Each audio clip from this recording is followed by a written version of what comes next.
Bonjour les enfants, j'espère que vous allez bien. Aujourd'hui on se retrouve pour une nouvelle activité qui va être une activité mathématique.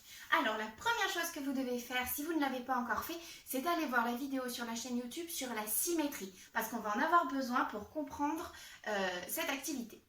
Donc l'activité que je vous propose, c'est une activité à la fois mathématique et artistique puisqu'elle s'appelle la peinture magique. Et avec cette activité, nous allons travailler les notions de symétrie et de plus créer une œuvre d'art. Et on se retrouve tout de suite en vidéo pour vous donner le matériel nécessaire et les différentes étapes pour réaliser cette activité. A tout de suite. Donc c'est parti pour l'explication de l'activité sur la symétrie. Il vous faut une feuille blanche et des tubes de peinture. Ici j'ai choisi 4 couleurs, vous pouvez en prendre plus ou moins. L'important c'est d'avoir juste au moins 2 couleurs de peinture. Alors on va plier la feuille en deux, comme ceci. On appuie bien sur le milieu, hop, et on ouvre notre feuille. Ici, on vient de créer quelque chose sur cette feuille, un trait au milieu. Est-ce que quelqu'un sait comment s'appelle ce trait qu'on vient de créer ici? Oui, c'est l'axe de symétrie. Si l'on superpose un côté de la feuille sur l'autre, c'est exactement pareil. On vient de créer l'axe de symétrie de cette feuille, donc l'axe de symétrie de ce rectangle. Ça va être important pour la suite. Ensuite, on va prendre nos peintures et on va venir déposer au milieu de la feuille des petites touches de peinture.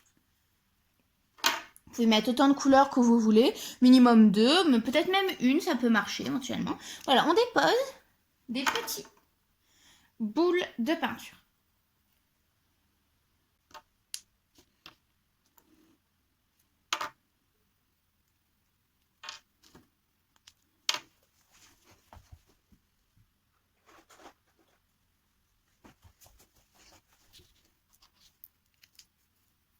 Il ne vous reste plus qu'à plier la feuille en deux sur son axe de symétrie.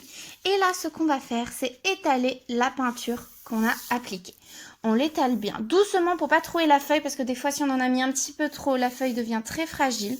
Voilà, et on étale la peinture qu'on a bien mis sur la feuille. Et il ne reste plus qu'à ouvrir pour voir le résultat. Est-ce que vous savez ce qu'on vient d'obtenir? Oui, il s'agit d'une figure absolument symétrique. Nous avons les mêmes couleurs des deux côtés et l'axe de symétrie au milieu est bien respecté. Voilà, vous pouvez le faire avec autant de couleurs que vous voulez, mettre un petit peu plus de peinture si vous voulez que ça s'étale bien sur la feuille. Et voilà le genre d'œuvre qu'on peut obtenir. N'oubliez pas de m'envoyer une photo sur l'application Classroom ou même une petite vidéo de votre expérience. Amusez-vous bien!